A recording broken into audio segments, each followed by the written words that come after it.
Hey guys, this is Warren from the Rhapsody Piano Studio. Welcome to today's live stream, doing a little bit earlier today than usual. Had some cancellations with some students, so just wanted to take advantage of the extra time, try to get this one knocked out a little bit earlier, because I'm also going to be doing a live stream practice session later today. And I've been kind of doing it anyway, but today especially because it's going to be a lot longer than usual. I'm going to go for a 3-hour session today. Let me do a quick sound check. Yeah, so I want to make sure I'm well rested up for that. Yeah, so that's what's going on today, and I also finished teaching some students, so it's kind of an exhausting day, but I'm up for the challenge. So this is actually take 2 of today's live stream. I was trying to mess around with some different lighting, just really did not work well. I was really uncomfortable. I think the presentation or whatever came out really terrible. So I'm gonna give this a second try. So today we're going to be talking about do online piano lessons work? Now, there's no black and white answer to this. I just would like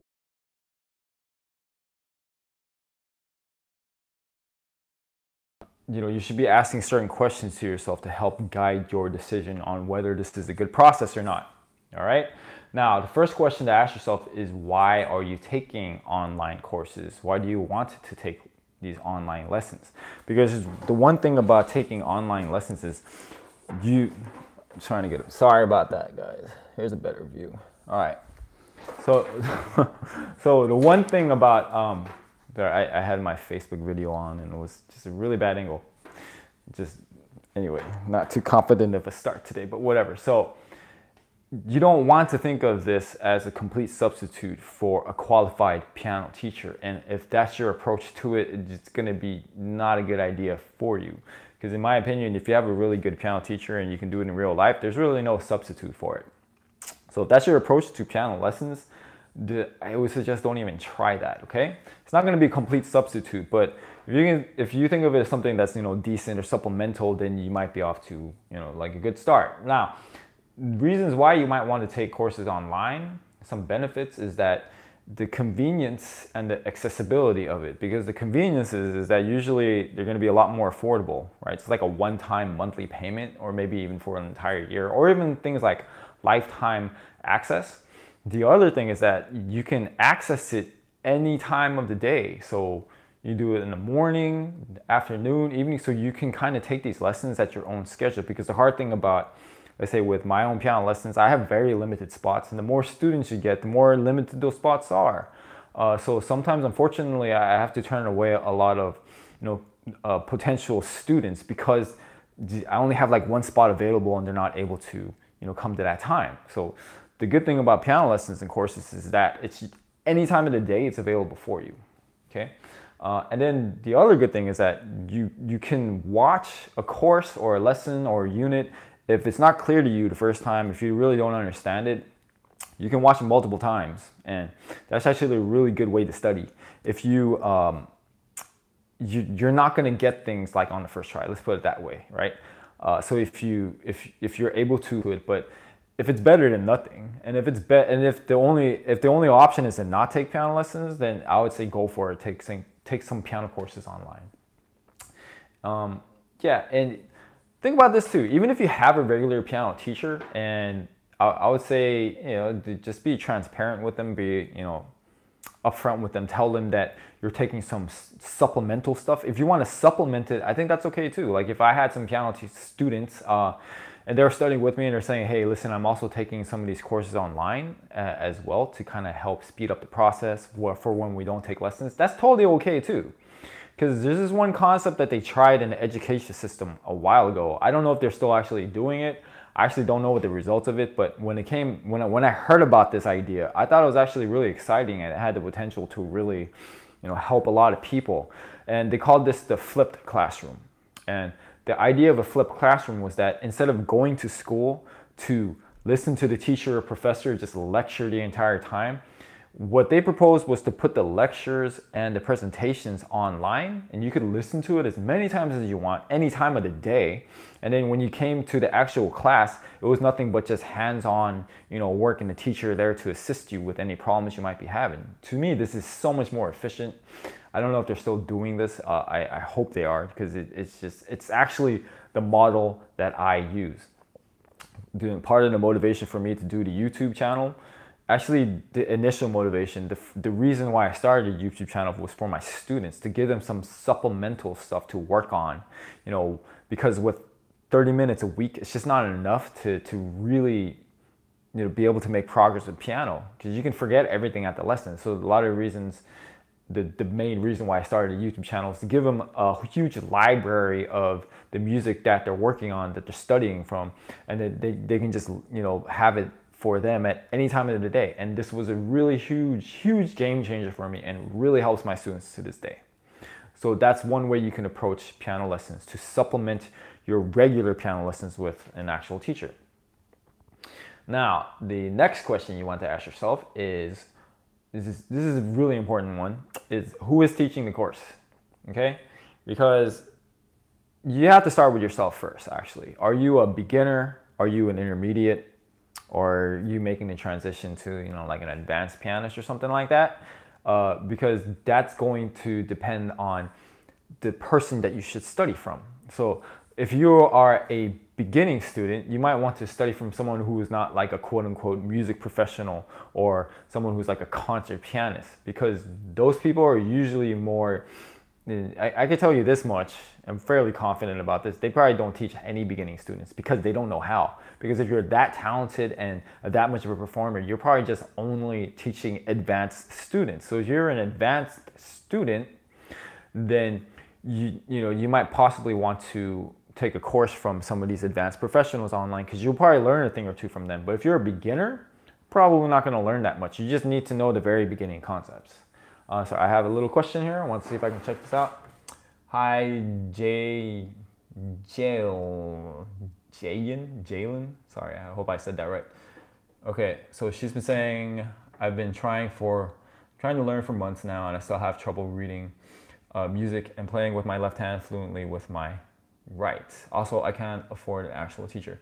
Well, yeah, I really actually thanks for this comment. I'm going to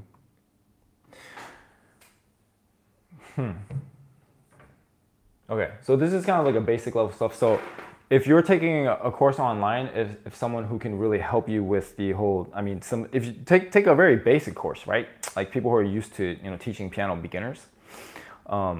Actually, I also have a live stream too, where I covered how to read. So if you go to my live stream playlist on my channel, you can find a live stream I did where I actually was trying to attempt to teach people how to read music, how to just read in general, and how to read and play sheet music at the same time. So check out that live stream. It'll definitely help you out. Actually, yeah, that's all I have to say about that. But so, sorry, I don't know if that was a great answer, but that's the best I could come up with.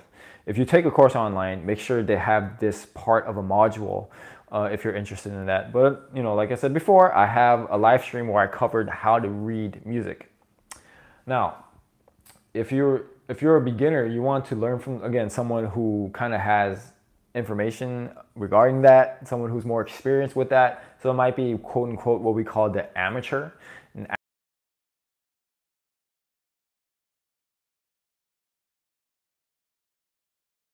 Beginners, because if you're an amateur, you're not going to be teaching a lot of advanced students, probably because you can't play as good as them. And just even for me too, sometimes I have to admit, I've had in the past like some students where they were very advanced and I had a hard time teaching them because some of my ideas weren't coming across the right way, because I was so much more used to teaching beginning students. But I have a better handle on it now, and I'm still practicing on a daily basis, so I'm coming up with my own epiphanies that I can share with the student. But anyway, I'm trying not to digress here. So you ask yourself, are you a beginner? Are you advanced? And depending on where you are within a spectrum, you have to find the appropriate teacher, appropriate course online, because they're not one-size-fits-all models, okay?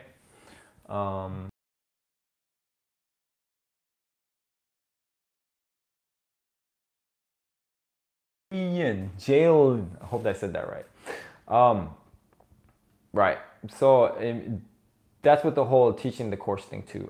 It's not kind of like a funny example too.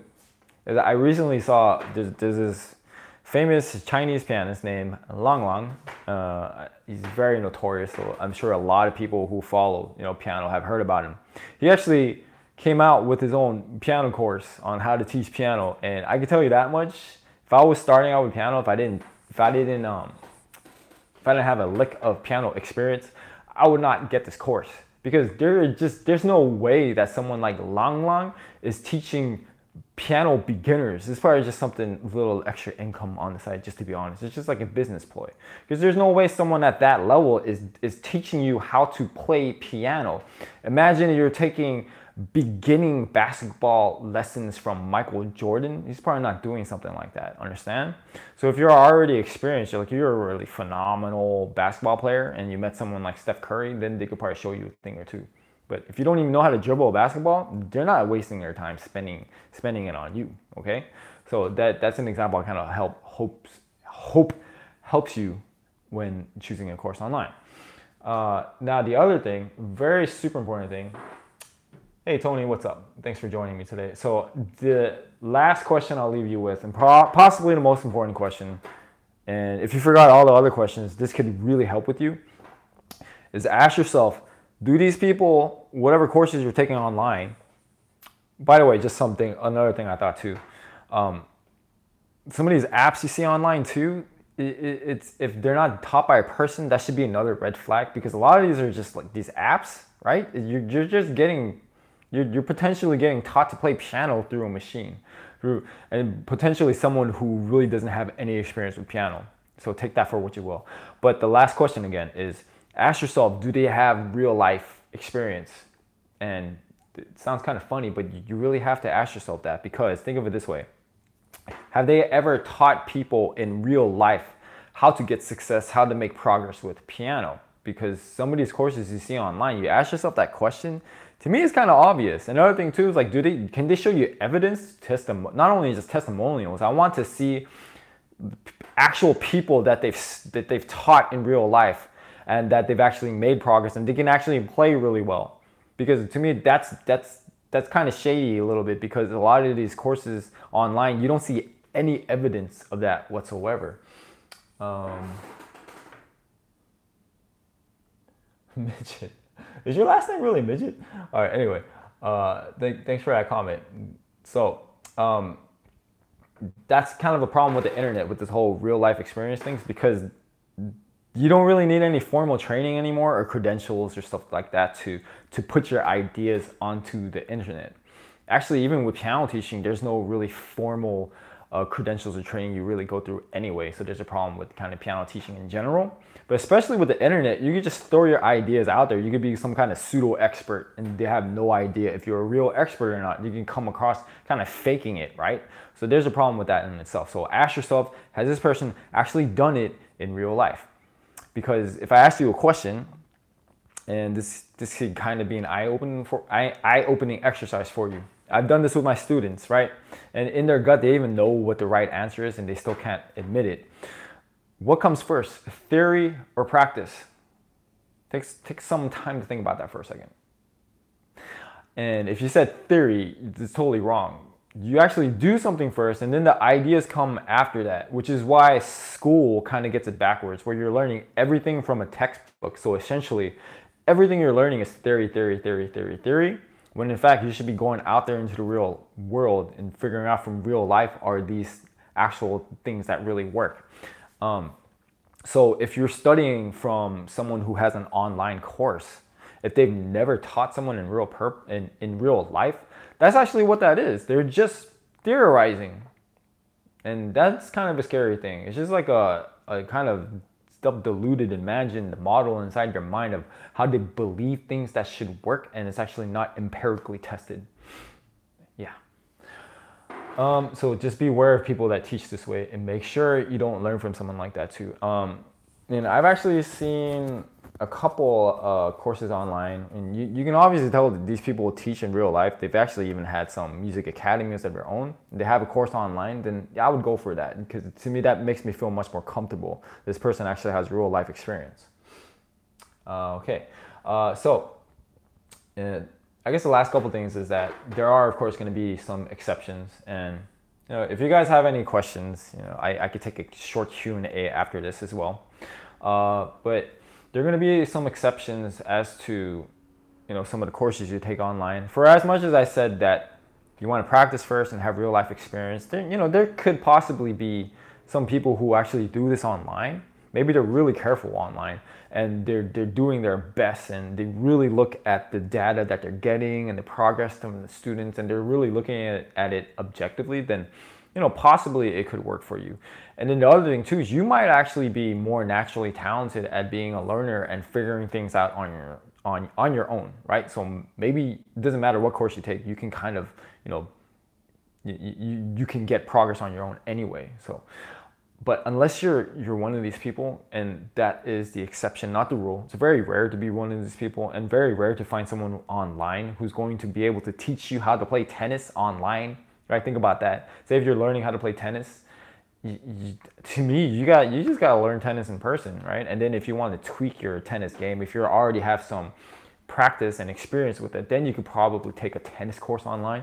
But if you've never held a tennis court or tennis court, yeah, if you've never held a tennis racket in your entire life, you probably don't want your first lesson to be online. But again, maybe you find someone who's super exceptional. So again, no black and white answer to this. Just do with this information what you will. I hope this really helps guide your decision process. It really helps you come to a really informed process, so you don't waste your time, you don't waste your money. Yeah, and in the end, just if you're really curious, try it out on your own and see what happens. I'd be curious too. So if you make good results, or if you have something to add to this, would love to hear about it. Anyways, thanks for watching. Thanks for making it this far in the video. If you're still here, I hope you found this interesting. And if you did, please hit that subscribe button, like, share, comment, do with that what you will. I'm gonna take a short break, get a small cup of coffee, and I'm on to my 3-hour practice session. It's gonna be intense, but I'm looking forward to it. All right, see you guys next time. Happy practicing.